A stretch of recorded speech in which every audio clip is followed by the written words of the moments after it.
Bonjour, je me présente, Chloé Robidoux, psychoéducatrice et art-thérapeute à la clinique Connexion. Je suis aussi maman de 3 jeunes enfants âgés de 11 ans, 9 ans et 6 ans. Donc aujourd'hui, on va aborder la gestion des émotions. C'est un sujet vraiment important parce que tout le monde vit des émotions, mais plusieurs se sentent démunis devant celles-ci, surtout lorsqu'elles sont exprimées avec une grande intensité. Il y a seulement 2 générations, l'éducation des enfants était bien différente, beaucoup plus axée sur la punition, les menaces et l'humiliation que sur la bienveillance. Un enfant qui faisait une crise ou qui criait ou qui dérangeait pouvait être frappé ou enfermé dans un placard dans le noir. Il fallait casser ces mauvais comportements. Malheureusement, cette approche est encore fréquente et c'est pourquoi nous entendons encore des commentaires du genre « Il te manipule », il fait des caprices. Donne-lui une bonne fessée. Ouais, j'ai déjà entendu ça. Ou laisse-le pas faire, tu vas en faire un enfant roi. Ou bien face à un enfant qui pleure. Allez, allez, arrête de pleurer, là. T'es fort, t'es fort. Faut pas pleurer. C'est fini. Ou devant un enfant qui a peur. N'aie pas peur, c'est juste une petite araignée, regarde, ah, c'est cute, regarde. Puis là, dans le fond, on ignore les émotions des enfants. Ou on les minimise, ou on veut pas les entendre. Bref, on a encore tendance à ne pas être à l'écoute des émotions que nos enfants expriment. Une émotion? Vite, vite, vite! Il faut trouver une solution ou une punition. La société dans laquelle nous vivons, malheureusement, laisse peu de place aux émotions. Nos enfants et nous-mêmes doivent être performants, bien se comporter, avoir de bons résultats scolaires. Donc, on est toujours à la recherche du bonheur, comme si les émotions dites négatives étaient à éliminer. Mais est-ce qu'on est vraiment plus heureux? Est-ce que nos enfants sont vraiment plus heureux? Je vous pose la question.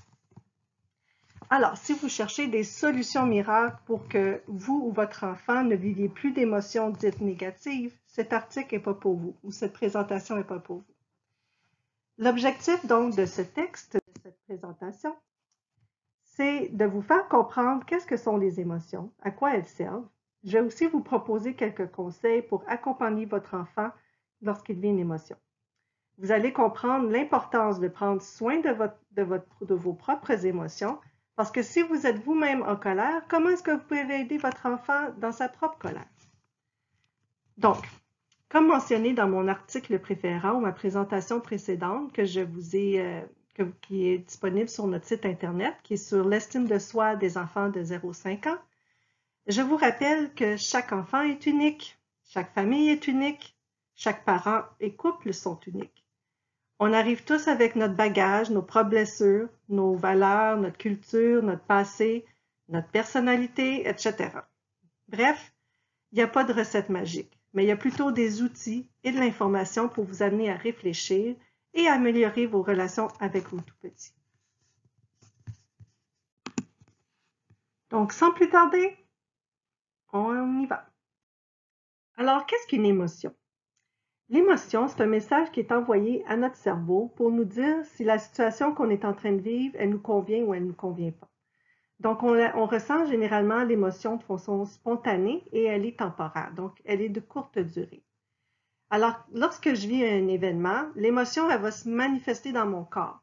Donc, par des pleurs, par le cœur qui bat plus vite, par la chaleur dans mon corps, par de la raideur, par le rire si je vis de la joie, et ça va aussi affecter ma pensée. Donc, contrairement à ce que certaines personnes pensent, il n'y a pas d'émotions positives ou négatives. Il n'y a que des émotions positives parce qu'elles sont utiles et elles véhiculent un message et nous informent aussi de notre état intérieur, ce qui permet d'exprimer notre ressenti. Cependant, c'est vrai qu'il y a des émotions qui sont moins agréables à vivre que d'autres. Alors, une émotion ne se contrôle pas vraiment, comme on dit souvent, contrôle tes émotions. On ne peut pas dire à quelqu'un arrête d'être en colère, arrête d'être triste. Comme je dis, c'est une réaction psychophysiologique. Donc, on ne peut pas dire à quelqu'un arrête de ressentir ce que tu ressens. Par contre, on peut apprendre à les ressentir dans notre corps et à les exprimer de façon à créer moins de dommages en soi et autour de soi. Donc, au lieu de dire à un enfant qu'il doit apprendre à contrôler ses émotions, j'aime bien dire qu'il doit apprendre à apprivoiser ses émotions. Donc, à quoi servent les émotions? Elles sont là, dans le fond, pour libérer une tension qui nous habite, pour nous rappeler qu'il faut prendre un temps d'arrêt et de se questionner. Qu'est-ce qui ne va pas en ce moment? Quel besoin se cache derrière cette émotion-là? Elles sont là pour nous donner un message et c'est à nous vraiment de prendre le temps d'écouter ce message-là. Donc, elles nous informent sur notre état d'intérieur, elles nous permettent de libérer de la tension, elles transmettent aussi un message aux autres et tentent de les influencer. Donc, c'est sûr que si je pleure ou que je crie, ben ça va influencer les gens autour de moi. Puis leur réaction va avoir aussi un impact sur comment je me sens. Donc, c'est comme, dans le fond, une interaction et puis le message, c'est pas juste à moi qui se donne, c'est aussi aux personnes qui sont devant nous quand je vis ces émotions-là. Donc, c'est pour ça que c'est important d'apprendre à reconnaître ces émotions puis à mettre des mots sur celles-ci. Donc, plus on aide notre enfant à mieux les identifier, plus ça va l'aider dans le fond, dans le futur, à les exprimer de la bonne façon. Donc, les enfants ressentent surtout les émotions de base, que ce soit de la tristesse, la colère, la peur, la gêne, le dégoût et de la joie. C'est vraiment les émotions là, qui vivent de façon régulière. Donc, voilà pour ça. Alors, chez les tout-petits, il faut savoir que les crises, puis la difficulté de maîtriser leurs émotions, et c'est tout à fait normal. Hein? Puis c'est quelque chose qui va arriver jusqu'à environ 4-5 ans. Donc, je ne veux pas vous décourager, mais un enfant de 2-3 ans peut faire environ jusqu'à 12 crises par jour. Puis, elles peuvent durer aussi un peu plus longtemps parce qu'ils ne savent pas encore comment la gérer. Puis, c'est ça, ils sont remplis d'émotions. C'est des boules d'émotions, nos enfants. Donc, il faut vraiment s'armer de patience avec des petits. Puis, la maîtrise des émotions, évidemment, va s'apprendre avec le temps puis avec la maturation du cerveau de l'enfant.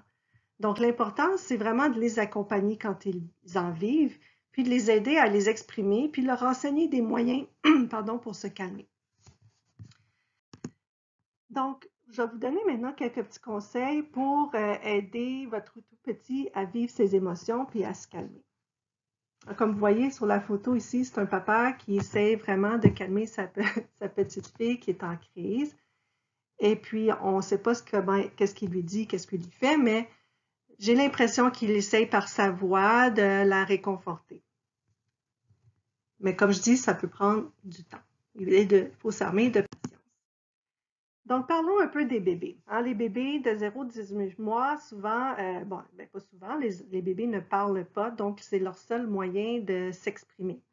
Donc, souvent, un bébé va pleurer pour exprimer ses besoins de base. Donc, l'important, c'est de répondre rapidement à ses besoins de base, que ça soit il a faim, il est fatigué, il a besoin d'amour, d'affection, il a besoin de se sentir en sécurité, il a besoin qu'on change sa couche.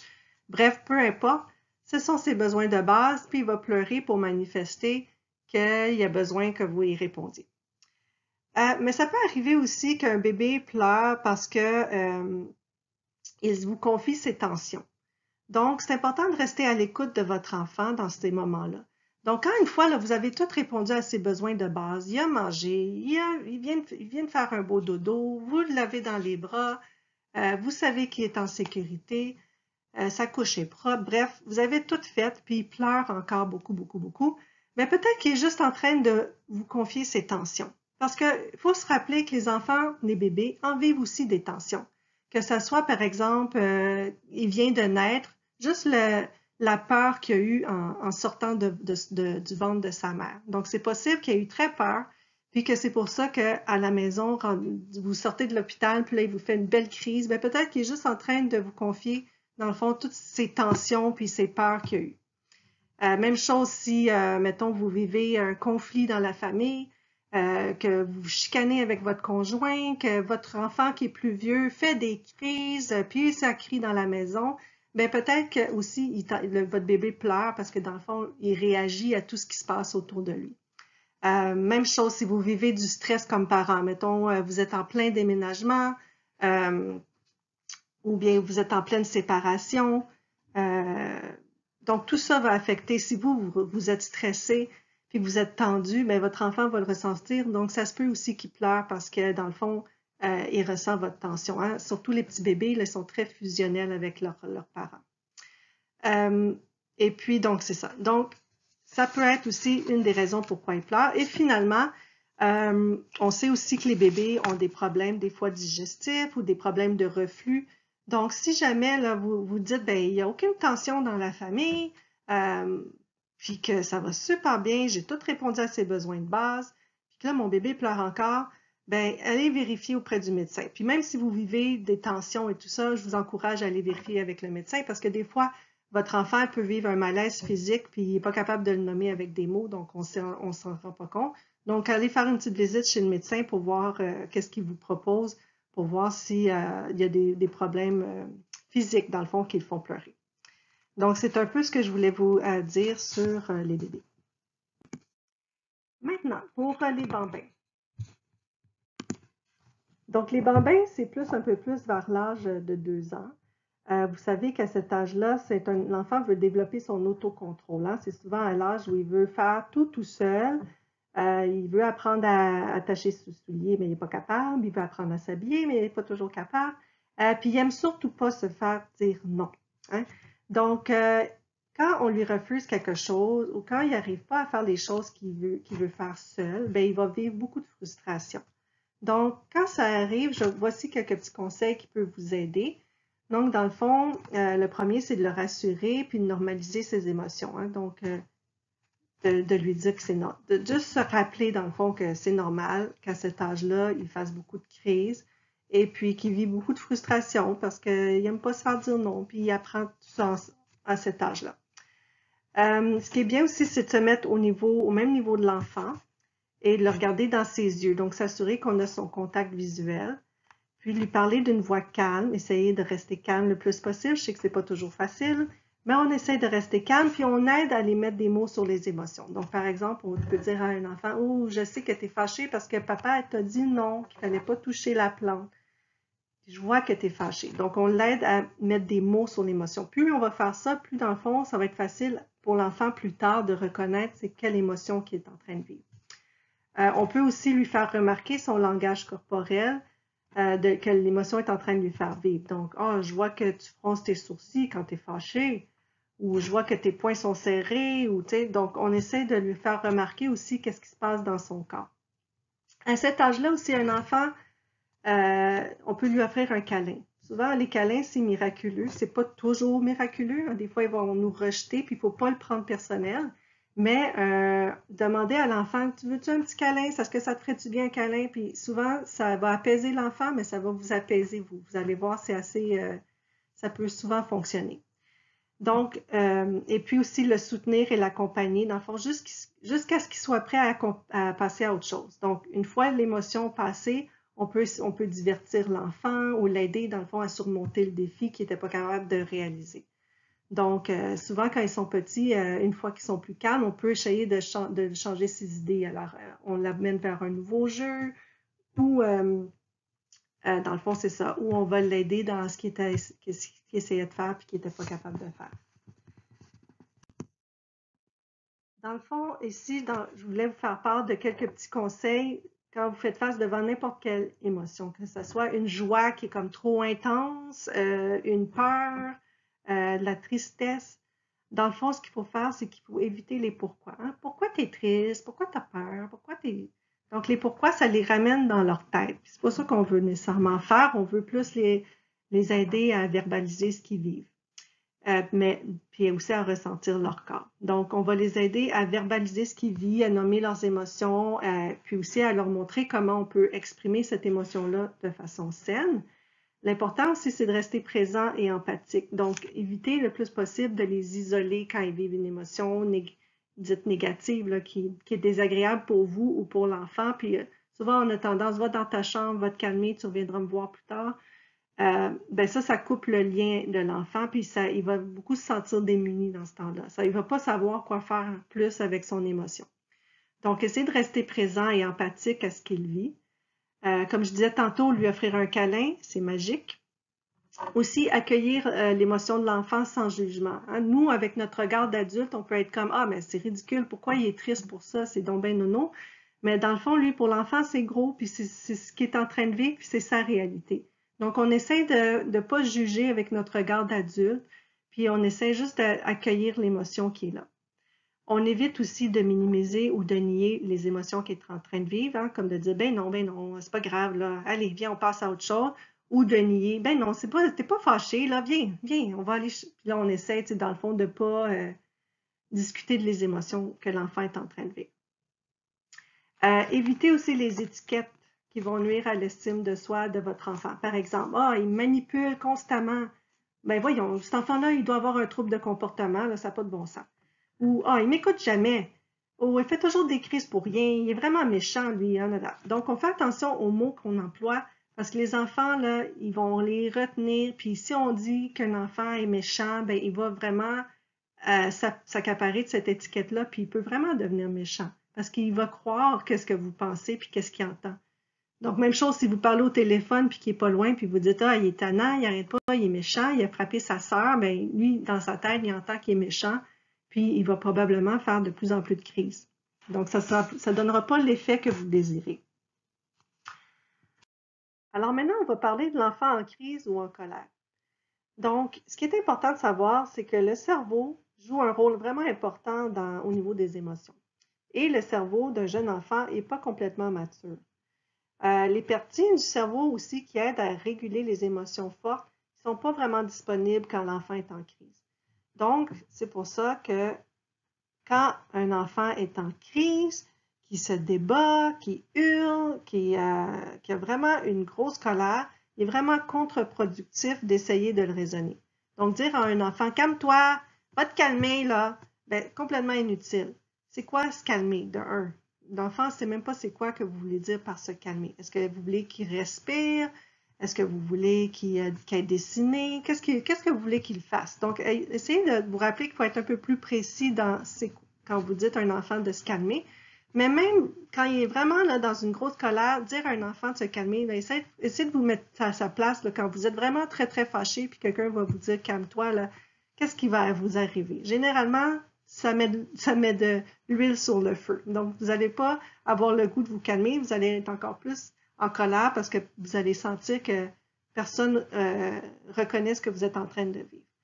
Donc, essayez pas de raisonner votre enfant puis de lui expliquer des choses quand il est en grosse crise, c'est pas le moment. Il faut lui donner l'espace pour décharger sa colère jusqu'à ce qu'il soit calme. Donc, je vais vous donner maintenant quelques stratégies pour vous aider quand vous faites face à une tempête.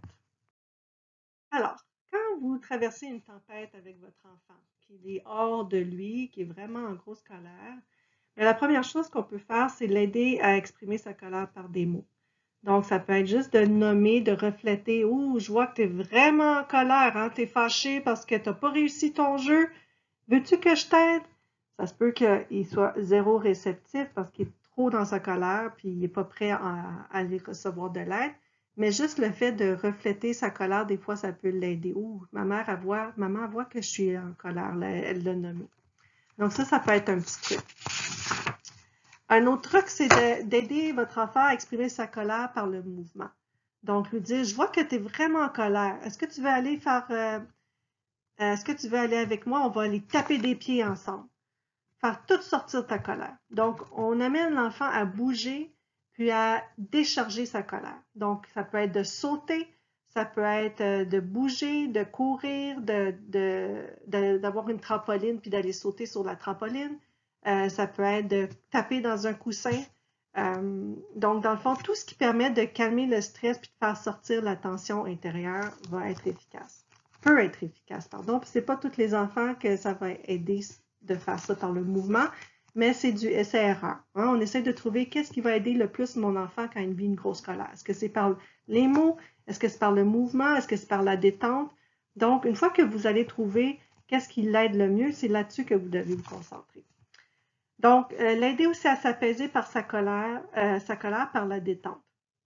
Donc, la détente, ça peut être d'avoir un coin calme pour l'enfant où vous allez l'encourager à aller quand il est dans une grosse colère. Ça peut être une petite tente que vous avez créée pour lui, puis dans la petite tente, on retrouve des objets pour l'aider à se détendre. Par exemple, un petit casse-tête, des livres, des toutous, des doudous. Donc, il y a des enfants que c'est de ça qu'ils ont besoin quand ils vivent des grosses colères. Ça peut être, si vous n'avez pas d'espace pour avoir une tente, bien, ça peut être juste d'être dans sa chambre, mais sans que ça soit punitif. Ah ouais, dans ta chambre. Non, c'est pas ça qu'on veut. C'est, viens, je vais t'accompagner, on va aller dans ta chambre, puis on va trouver des choses pour t'aider à te calmer. Puis on met une petite musique douce, puis on prend le toutou, on le prend dans nos bras. Donc, ça peut être juste d'aller dans la chambre, puis de trouver des moyens calmes pour se détendre. Ici, pensez aux 5 sens, hein, les 5 sens qu'on a, que ce soit l'ouïe, le toucher, l'odorat, le goût ou la vue. Donc, ça peut vraiment aider. Il y a certains enfants qui ont un sens qui est plus développé que l'autre puis qui va l'aider plus à s'apaiser. Donc, au niveau de l'ouïe, ça peut être écouter de la musique douce. Au niveau du toucher, ça peut être de faire un câlin. Ça peut être de flatter son chat ou son chien, son animal de compagnie. Ça peut avoir un doudou, un toutou qu'on aime puis qu'on prend dans nos bras. Donc, ça, c'est au niveau du toucher. Au niveau de l'odorat, ça peut être avoir un petit coussin qui sent la lavande. Ça peut être de mettre des huiles essentielles qui favorisent le bien-être ou la détente.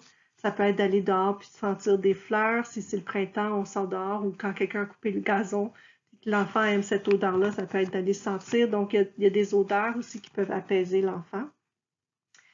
Au niveau du goût, donc ça peut être juste de boire de l'eau, de croquer de la glace aussi, ça peut aider. Et pour les enfants plus vieux, ça peut être de mâcher de la gomme. Puis finalement, au niveau de la vue, donc ça peut être de regarder des photos de famille, donc un souvenir joyeux, regarder le soleil dehors qui se couche, ou donc penser à qu'est-ce que mon enfant peut voir qui va lui faire du bien. Donc ça, c'est ce qui est au niveau des 5 sens. Maintenant, un autre moyen aussi qui peut aider à traverser une colère, c'est de dessiner sa colère. Donc, je vous encourage à acheter puis à avoir à la maison des pastels gras. C'est vraiment des pastels qui sont épais, puis que même si l'enfant frotte fort, fort, fort là, toute sa colère, ben ça cassera pas. Puis en plus, le trait est gras, puis c'est foncé, c'est vraiment comme expressif comme moyen. Donc, on achète une petite boîte de pastels gras, et puis on l'encourage à gribouiller sur une feuille de papier toute sa colère sur le papier. Ça peut être des gros gribouillis, puis on peut lui montrer si c'est pas trop c'est quoi exprimer sa colère par le dessin. Ou on peut aussi lui faire dessiner la situation qui l'a mis en colère, puis ensuite lui faire parler de son dessin. Le papier aussi, on peut l'encourager à déchirer le papier. Il peut en faire une boule puis l'acheter vers le mur. Donc, il y a plein de choses qu'on peut faire avec les papiers et le crayon pour se défouler de la colère. Et puis, il y a quelques autres outils qui peuvent être utiles, comme le thermomètre de la colère, qui est un outil qu'on voit souvent en psychoéducation. Vous pouvez faire des petites recherches sur Google, je suis sûre, ou sur Pinterest, vous allez en trouver, mais c'est un outil, dans le fond, qu'on utilise pour voir où est rendu mon enfant là, dans le thermomètre. Est-ce qu'il est encore bas ou il est rendu dans la tempête là, en haut? Puis là, ça ne sert à rien, comme je dis, quand il est rendu trop haut dans le thermomètre, ça ne sert à rien d'essayer de le raisonner. Il faut l'amener à redescendre dans le thermomètre. Puis, une fois qu'il est plus en bas, mais là, on peut lui donner des moyens pour se calmer. Il y a aussi la boîte de la colère, qui est un outil que j'aime bien proposer aux parents, dont les enfants font beaucoup de colère, qui est une boîte que dedans, on met tout un peu ce que je viens de vous présenter. Donc, ça peut être des images qui suggèrent ce qui fait du bien à votre enfant. Ça peut être une image d'un verre d'eau pour lui rappeler qu'il peut prendre un verre d'eau. Ça peut être un petit coussin qui sent la lavande. Ça peut être un petit casse-tête, une balle anti-stress, les balles molles, un fidget. Donc, selon ce que votre enfant... quand vous faites la boîte de la colère, vous impliquez votre enfant, évidemment. C'est plus pour les plus vieux. Là. Ben, je crois qu'à partir de 3 ans, là, les enfants peuvent avoir une boîte de colère. Mais on va adapter ce qu'il y a à l'intérieur selon leur goût, selon ce qui leur fait du bien. Donc, plus vous allez explorer ces outils-là avec votre enfant quand il est en colère, plus vous allez savoir qu'est-ce qui fonctionne, qu'est-ce qui ne fonctionne pas. Donc, dans la boîte de la colère, on peut mettre une photo de famille qui rappelle un bon souvenir. On peut mettre du papier, du crayon, on peut mettre un petit casse-tête. On peut mettre toutes sortes de choses. On peut mettre aussi des images d'émotions puis après ça, faire parler l'enfant sur c'est quelle émotion qu'il est en train de vivre.